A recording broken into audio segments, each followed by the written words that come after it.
For 6 centuries, one empire fought almost without pause. Kings, sultans, republics, crusaders, rebels, rising European powers.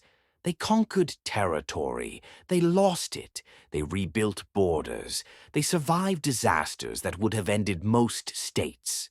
And all the while their armies marched, from the Balkans to North Africa, from the walls of Vienna to the deserts of Arabia.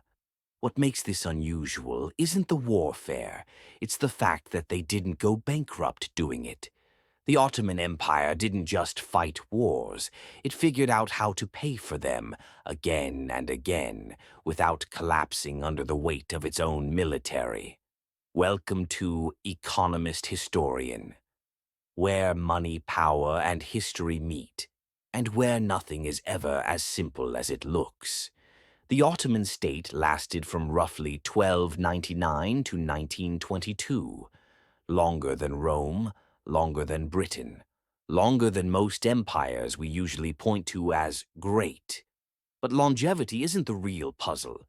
The real question is how an empire that fought almost continuously avoided financial exhaustion.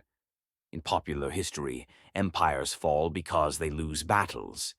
In reality, battles don't bankrupt states.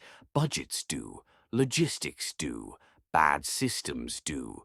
The Ottomans understood this early. Instead of copying the tax and army structures of European kingdoms, they built something different, a system where war didn't drain the state. It fed it. Before we get into how that worked, it's worth pausing to clear away the cliches. For many Western audiences, the Ottoman Empire exists as a blur of images, domes, turbans, janissaries, sultans in gilded halls, familiar symbols, little understanding of the machinery behind them. So let's slow down and rewind. The Ottomans began as a small frontier principality in northwest Anatolia. Osman, the founder, wasn't an emperor. He was a local war leader with a few thousand fighters and a talent for choosing his moment. The Byzantine Empire was weakening. Mongol power was retreating from the region. That gap created opportunity. Early Ottoman victories weren't just military wins, they were financial gains. Every conquest brought land, crops, villages, taxpayers. From the very beginning, war wasn't an expense, it was revenue.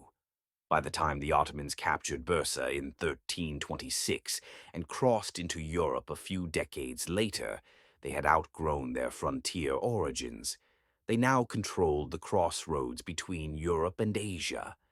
In a medieval economy, that mattered more than gold. Trade routes were the arteries of the world, and the Ottomans sat directly on top of them.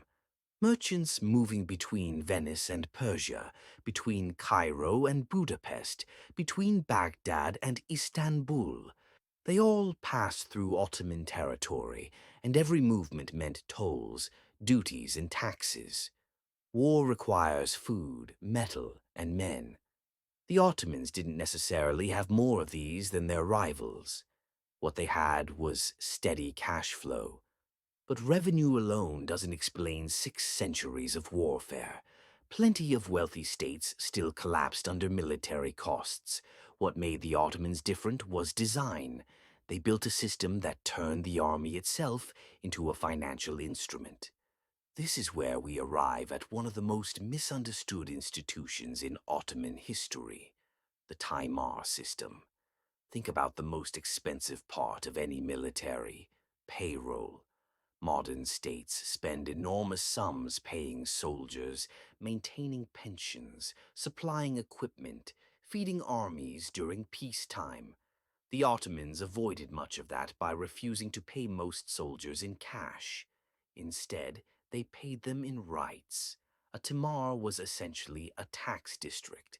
A cavalry soldier, a Sipahi, was granted the right to collect taxes from a specific village or region.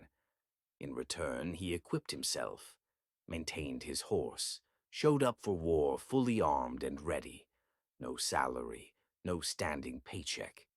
The soldier funded himself, It was an extraordinary piece of financial engineering. The state cut expenses. The soldier had a direct interest in keeping the land productive.